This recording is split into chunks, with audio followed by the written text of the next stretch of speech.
Nanong mo yan.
Ako'y nahuli na namang umakyat dito sa bukid. Kasabay ko yung aming tuta kasi ako yung taga bit-bit. At nauna na itong dalawa dito. So, ang ginawa namin dito sa aming kubo-kubuan ay in-extend namin ng kaunti yung higaan. Dahil mas maganda yung kasya talaga kaming tatlo para pag natulog kami sa gabi, hindi masyadong malamig. At nung nakaraang linggo, so nagsimula na silang magtanim ng aking mother-in-law. So tinaniman ng munggo at ibang pang klase-klaseng beans dahil ang aming pag-aakala ay magtuloy-tuloy na yung pag-ulan-ulan pagdating ng hapon. At pagkatapos lamang ng mga ilang araw na pag-ulan-ulan tuwing hapon, ang kasunod nun ay puro na init hanggang ngayon. Kaya ang Diyos na lamang ang bahala sa aming mga naitanim. So, sayang yung mga seeds, no? Kasi binili namin yon at mukhang alanganin mabuhay dahil napakainit. So, kailangan pa rin talaga ang tubig ulan na pandilig sa mga pananim.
Ang mga natirang bunga nitong cardis ay pantanim.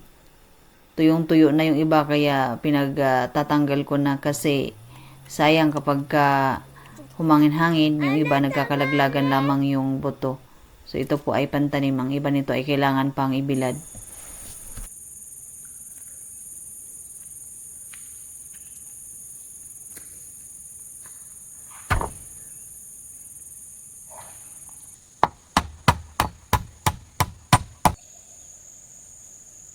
Susulitin namin ngayon ang mahaba-habang summer. Muli kaming matutulog ngayon dito ng 2 gabi.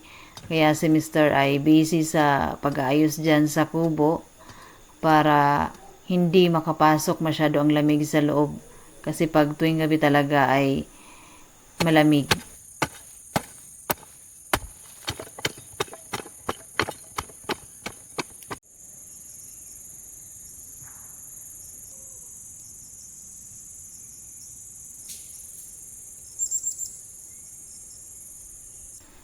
Ito yung naunang itinanim na munggo ng aking biyanan at sayang ito sila kung hindi talaga umulan ng ilang araw or kung magtuloy-tuloy talaga itong mahaba-habang tag-init, baka hindi talaga ito sila mag-survive.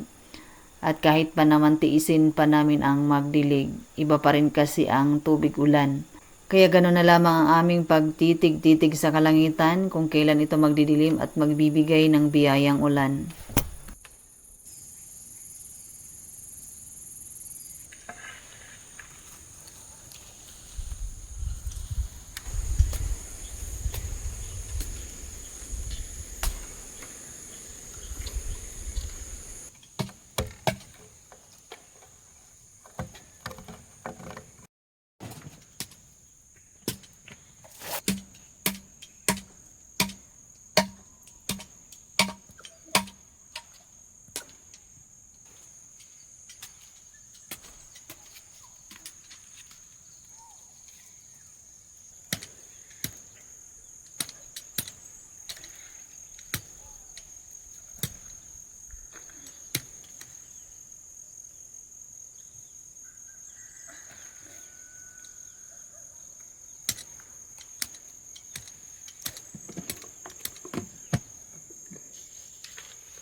Meron kaming manok na nangitlog dito sa punong kahoy. So nagkalat-kalat na itong aming mga manok dito. At ako hindi muna talaga umapak sa lugar na to. Hindi ko na nabisita yung aking mga bulaklak dahil iniiwasan ko talaga yung kuto ng manok. So ang dami-dami nila kahit saan ka umapak, kahit sa loob ng kubo, kahit saan talaga. Kaya yung katawan ko nagkanda pula-pula dahil sa kate nila at talagang isang linggo bago mawala yung kate. At kung kamutin mo ng kamutin ay siguradong magpepeklat. Kaya si Mr. lamang ang nagtitiis na umakyat dito. At may mga sisiw na dyan sa taas at medyo alanganin din silang mabuhay kasi hindi pa sila ganun kalakas. So ibinaba niya. Oh, madami din kuto kaya sabay pagpag din sa kanyang katawan.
Kay, mamukha na.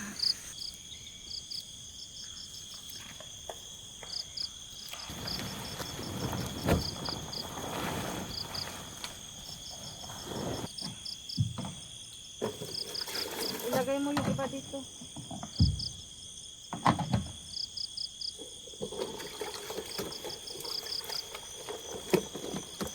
Kasi ini ano ko to. Bigkas ito.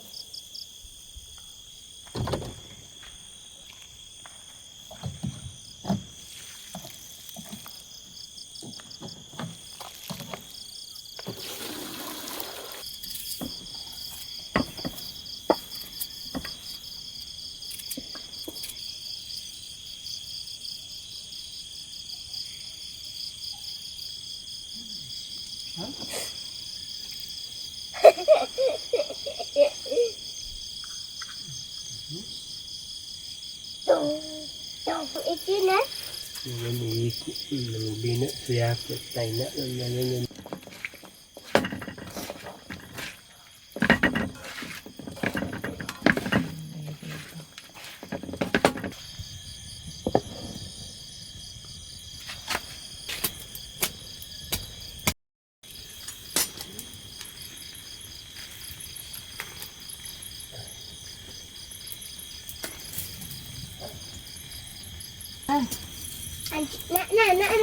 Mama. Mataman nga to dyan. Sophia. Oh, Sophia. Ito. Sophia. Sophia cita. Sophia cita. Gipin ucu. Tungkol nga taman. Mga tuon. Echi asok nun.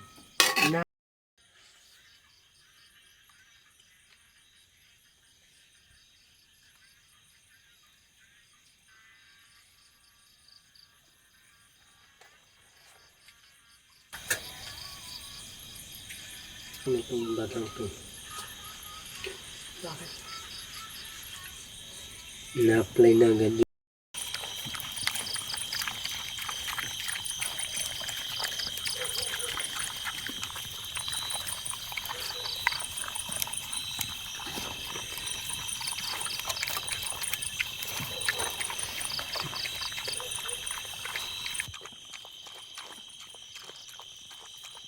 Papa. Papa. Papa. Apa lang yan, ha? Papa.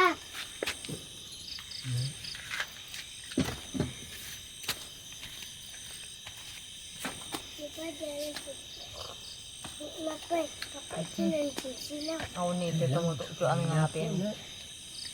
Seperti lang kat main na. Aplito. Iton un. Nja cantik.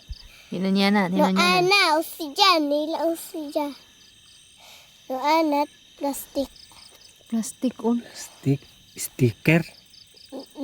Nikaca alat.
tayo po ay magagahan, itong aming kubo ay bukas lamang ang likuran nito.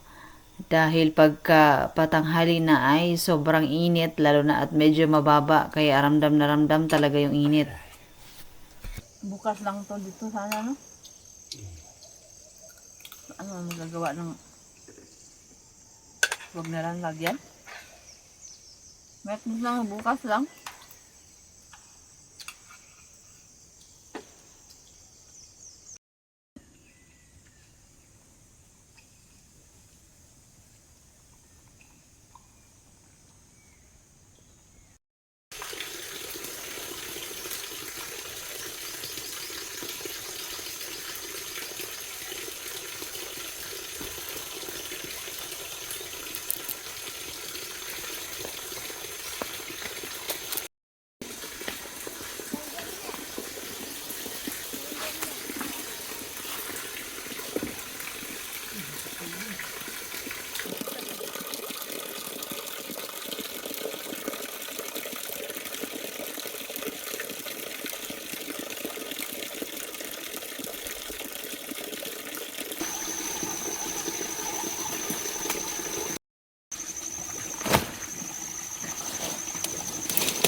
Kung tutuusin, pwede na kaming magtindahan dito sa taas kahit wala kaming kapitbahay.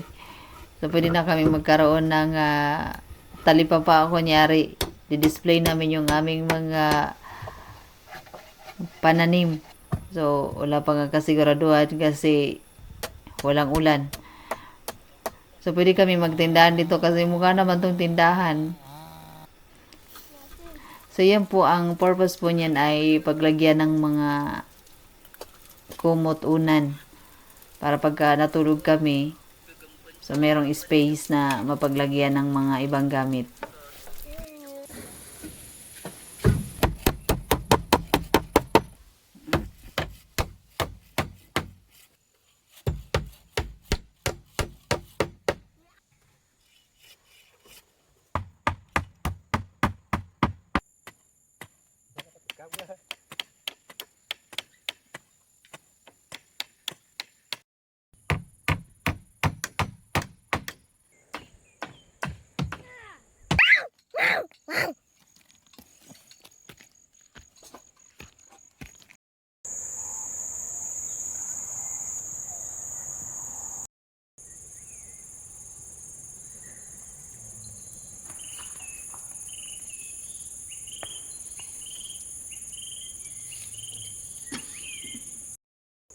Siya ay galing pa sa baba dun sa aming bahay para kumuha ng aming supply para sa gabi at hanggang umaga. At didiretso na rin yan doon sa taas sa isa pang kubo namin para magpakain ng baboy, manok at pato. At diretso na rin mamitas nitong okra. So ang area na to ay mas maraming kuto ng manok dito dahil ang gilid niyan ay puno ng tisa at doon ang mga manok natutulog. Kaya siya lamang talaga ang nagtsatsagang makyat dito hanggat hindi pa nag-i-spray sa paligid.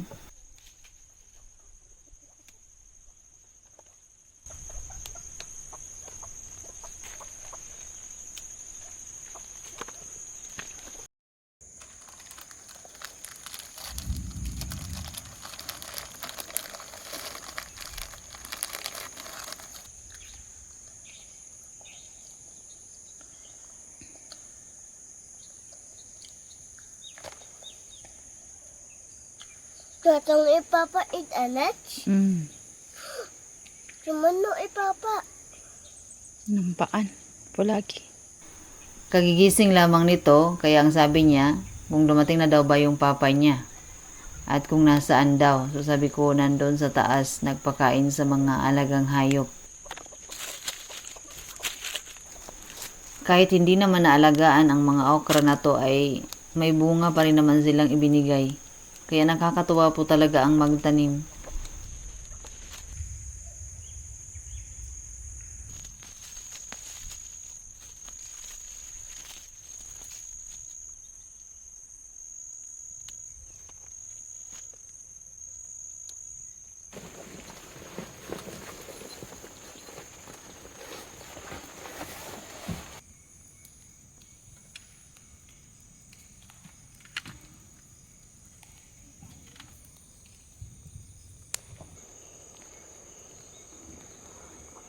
Si Mutit na yung nagbalat ng iba nito.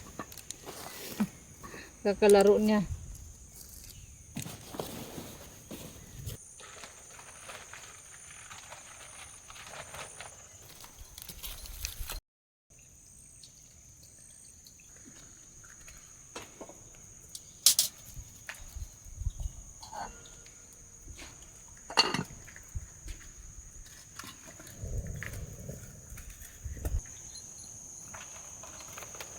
Inom na.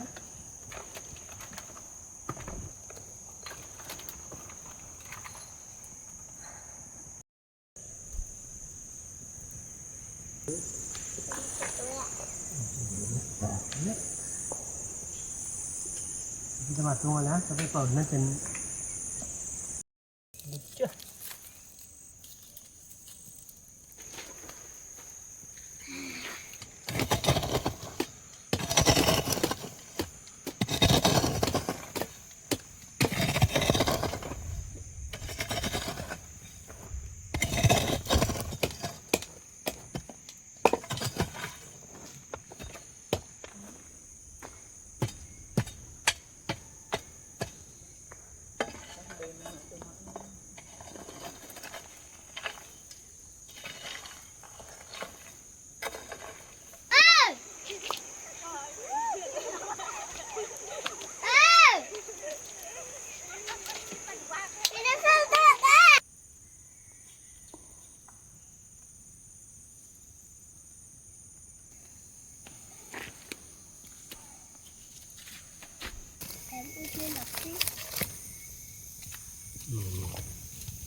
Siya. Tapos maupog rin.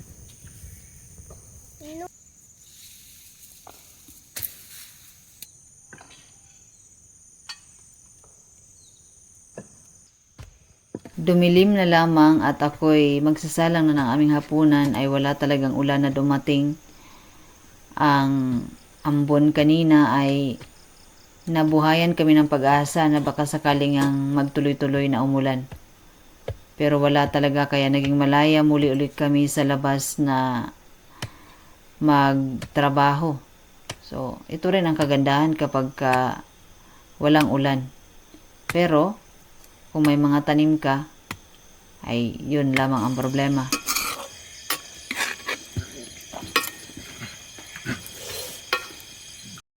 Na, kain na. Kain. Kuha dyan. Isa ka din na.